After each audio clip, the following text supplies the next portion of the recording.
In this video, we will introduce the first Queen of England, Mary, first known as Bloody Mary. The story of her tumultuous life, full of imprisonment and persecution, and the reign that led her to become one of history's most vilified and complex figures. But before we begin, don't forget to like and subscribe to help us grow our channel. Mary, the first Queen Regnant of England, was not born into a life of misery. In the early years of her childhood, she was a princess of immense promise, the apple of her father's eye and a beacon of hope for a stable Tudor dynasty. Born on February 18, 1516, she was the only surviving child of King Henry VIII and his devoutly Catholic first wife, Catherine of Aragon. After a succession of miscarriages and stillbirths, Mary's arrival was celebrated with jubilant relief.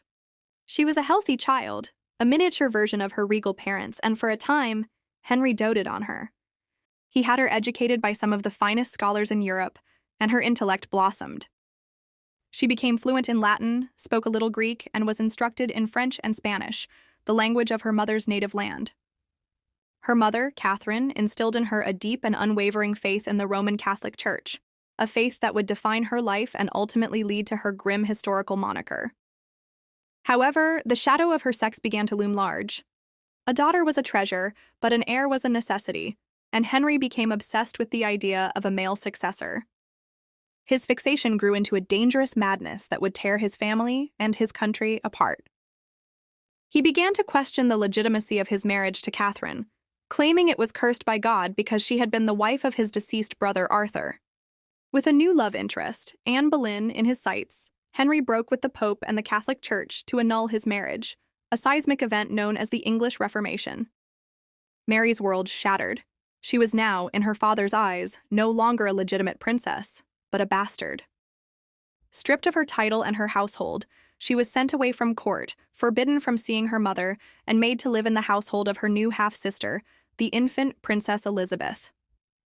Henry's cruelty was absolute. He tried to force Mary to renounce her faith and acknowledge his new marriage and his supremacy over the church, but Mary refused. She was a girl of unwavering principle, forged in the crucible of her mother's steadfast defiance. Her loyalty to Catherine was unshakable, even after her mother's death in 1536. Henry would not allow Mary to attend her mother's funeral, a final heart-wrenching act of persecution. For years, Mary lived under the constant threat of execution, a solitary and defiant figure in a court that had become unrecognizable. She was at the mercy of a tyrannical father who had once adored her. It was only after the execution of Anne Boleyn that Henry, now on his third wife, Jane Seymour, reconciled with Mary. He reinstated her in the line of succession, albeit behind her half-brother, the new Prince Edward, and his half-sister, Elizabeth. She was finally safe, but the years of humiliation and persecution had left an indelible mark on her soul. Her religious convictions had hardened into an unyielding stone of belief.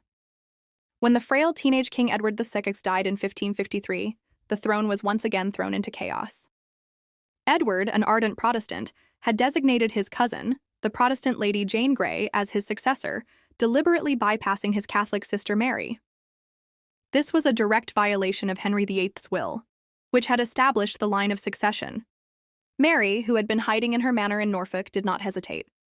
The country, still loyal to the Tudor line and deeply sympathetic to Mary's long-suffering, rallied to her cause. They saw in her the legitimate heir, the true daughter of the great King Henry. In a dramatic show of popular support, Mary rode to London and claimed her rightful place as queen.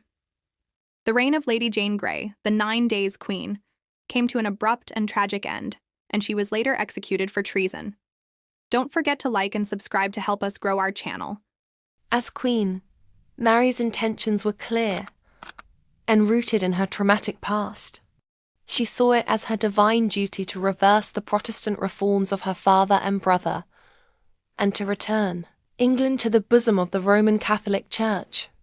Her reign began with a wave of popular support, but her policies soon alienated her subjects. She repealed the religious legislation of Edward VI, and most controversially, revived the old heresy laws. These laws made it a crime punishable by death to hold a belief contrary to Catholic doctrine. Her most fateful decision, however, was her marriage. At 37, she was a woman desperate for love and a legitimate heir to prevent her. Protestant half-sister Elizabeth from inheriting the throne. She chose Philip II of Spain, the son of her cousin, the Holy Roman Emperor Charles V. The marriage was deeply unpopular in England. Philip was a foreigner, a Catholic, and a symbol of England's potential subjugation to Spanish power. The English feared they would be dragged into Spain's wars and that their queen's devotion would make her a puppet of a foreign king. The public's worst fears were realized.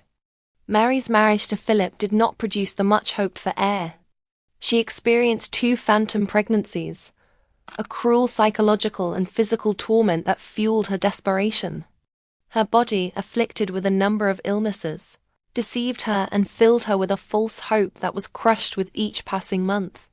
Her husband, who did not share her affection, spent long periods away from England, leaving her heartbroken and alone.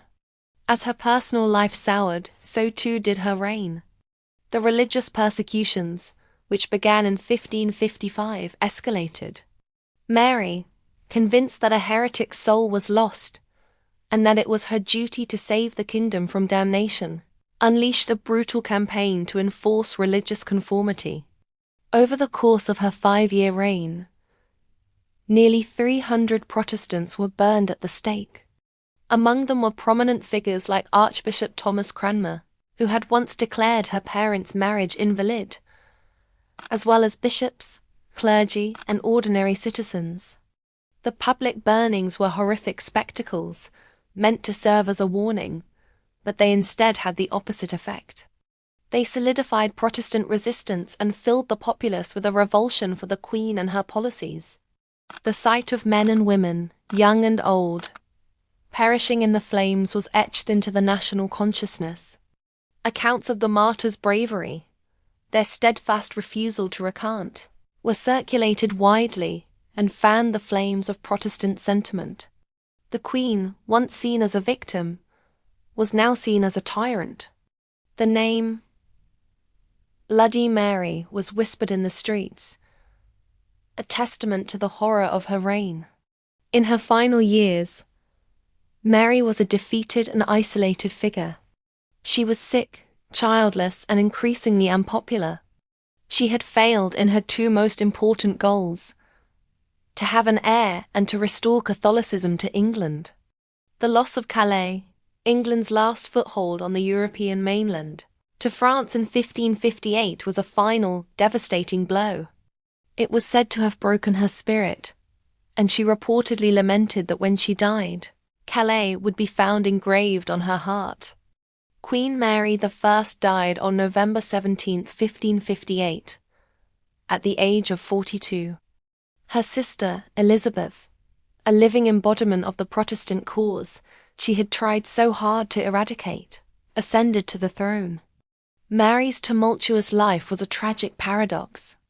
A woman of deep faith and unshakable principle, she was born a princess, cast out as a bastard, and rose to become a queen, only to be remembered for the blood she spilled in the name of her God. Her legacy is one of persecution and failure. Yet in the grim story of Bloody Mary, we also find a story of profound suffering, steadfast belief, and the devastating consequences of a life forged in the fire of religious and political turmoil. Don't forget to like and subscribe to help us grow our channel.